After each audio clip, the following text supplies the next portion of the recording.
Back again with another movie review. My name is Josh. Thanks for checking out the channel. If you click the thumbnail, we're here to talk about some Dune 2.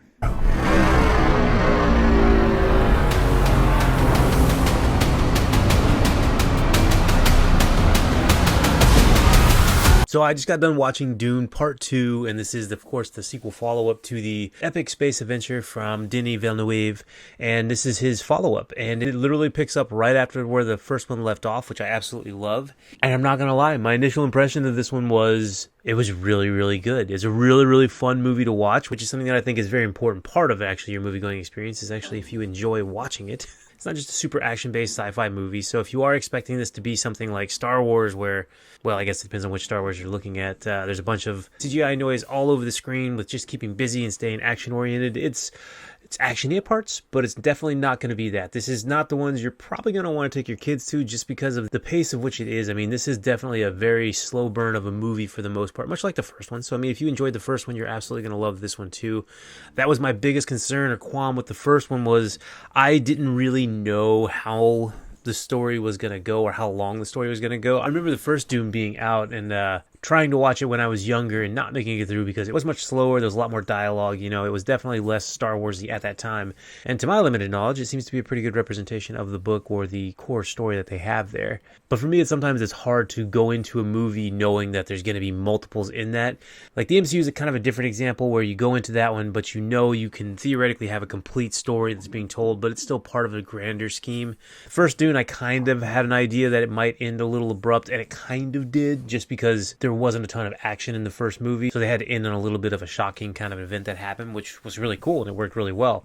But this one's where you get a lot of the payoff. The first movie seemed like a lot of the setup, getting to know the houses, getting to know the lore, which is just excessive and awesome in this movie, by the way. The world building is just ridiculous. I can understand why there's such a cult following for this, just because there's so many layers and levels to everything that's happening. It's got a lot of the same political intrigue of things like Game of Thrones, you know, where you're always just playing for power, but it's easy to get attached to some of the characters in this one, and they do a really good job of giving context and backstory to a lot of the new characters in this one. Like Austin Butler is another one that came in that I had no idea who his character was going to be, and he ended up being pretty freaking awesome. Everybody in this one, the acting from top to bottom is pretty much freaking stellar. I mean, everybody played their parts really, really well, but the visuals steal a lot of the scenes in this one. It's just such different looking special effects than we see in a lot of the mainstream big movies, it seems like, where there's so many things in a lot of the newer stuff that seems so perfect and clear and crisp and maybe, again, overly CGI'd and not necessarily in the best possible way. But this one, you can't tell a lot of the time if some of the things are practical or real. I mean, some things you kind of know, you hope have to be CGI, but they all look so cool. It looks very kind of realistic in a futuristic sort of manner, if you know what I mean. Like, everything feels like it could be lived in. It's not just a part of a set. So this one, it definitely puts you in the world of Dune, and it's really, really kind of cool. The story itself took a bunch of different turns. I'm not super familiar with the actual story of Dune. Never read the book. That was a big book.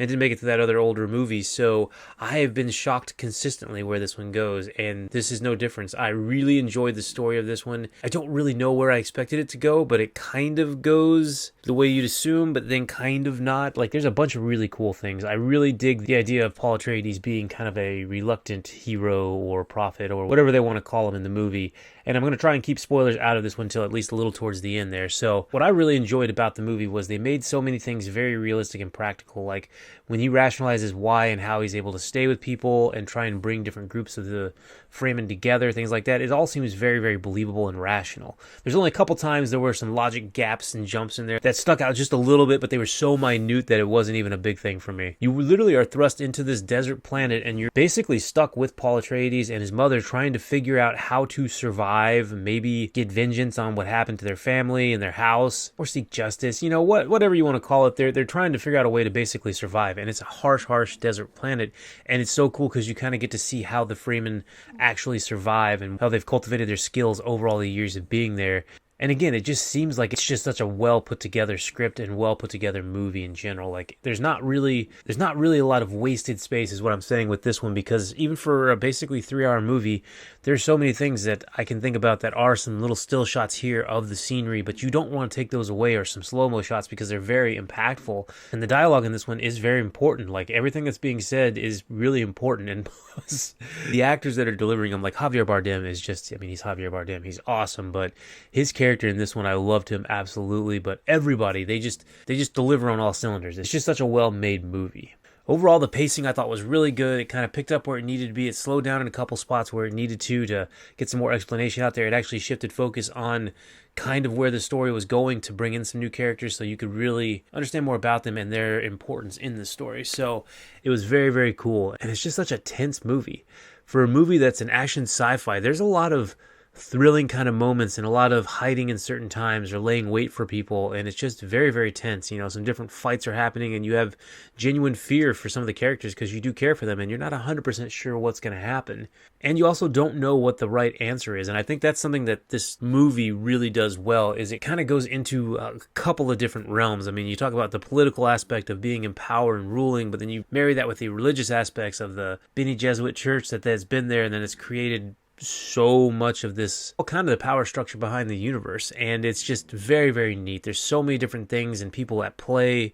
It's very interesting. I honestly have no idea where it's going. I, again, have not read the book and or finished that other movie, so I'm very curious to see where it goes, and especially how this one ended. I'm already ready for the next one. I really wish they would have filmed these back to back so we could have it like at the end of the year or something like that, but I don't think that's the case. I think it's probably going to be several more years, but the last couple kind of flew by since the first one, so I'm definitely going to be ready for the third one, if that is the last one. I don't even know how long the book series is.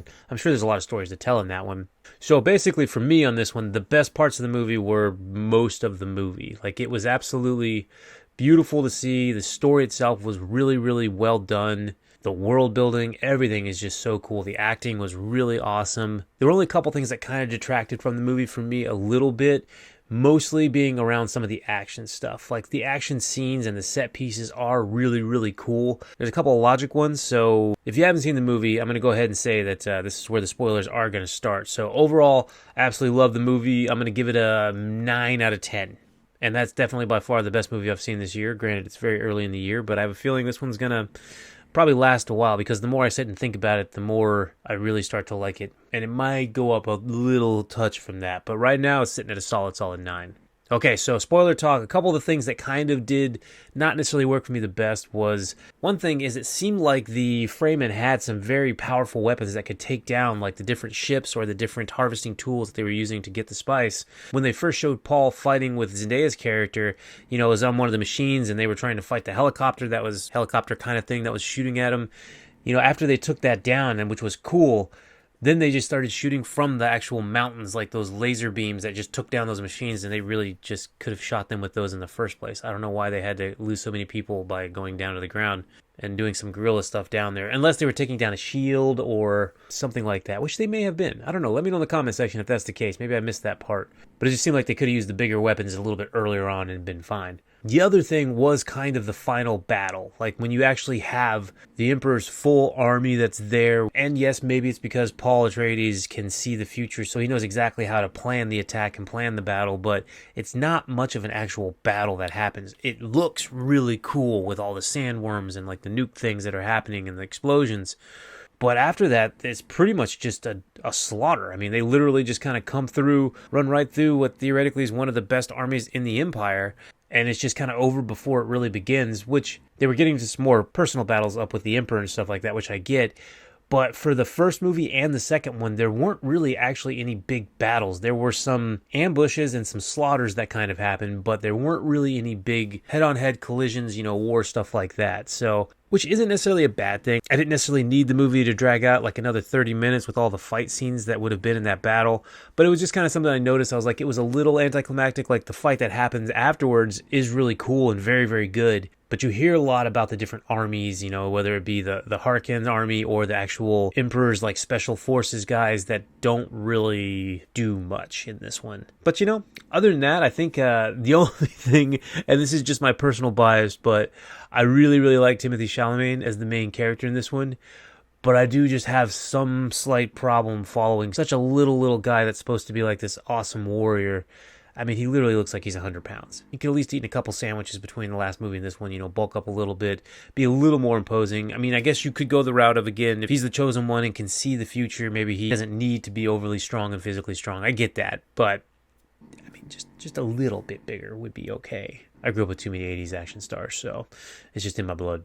overall, really, really love this movie. It's definitely going to probably be one of my top towards the end of the year, as of the ones that I know of that have been coming out so far anyway. But it was really, really good. Absolutely loved it. The sandworms are terrifying, and visually, this is probably the best looking sci-fi movie that I've probably ever seen. Not even probably, it is. Let me know what you guys think in the comments section, because I absolutely love this one. Can't wait for the next one to come out. I'm actually probably going to go back and watch the first one again, just so I can get to know the characters even better. Don't forget, like, share, subscribe. Go to that subscribe button if you would. That'd be fantastic. And as always, you're awesome. Peace out.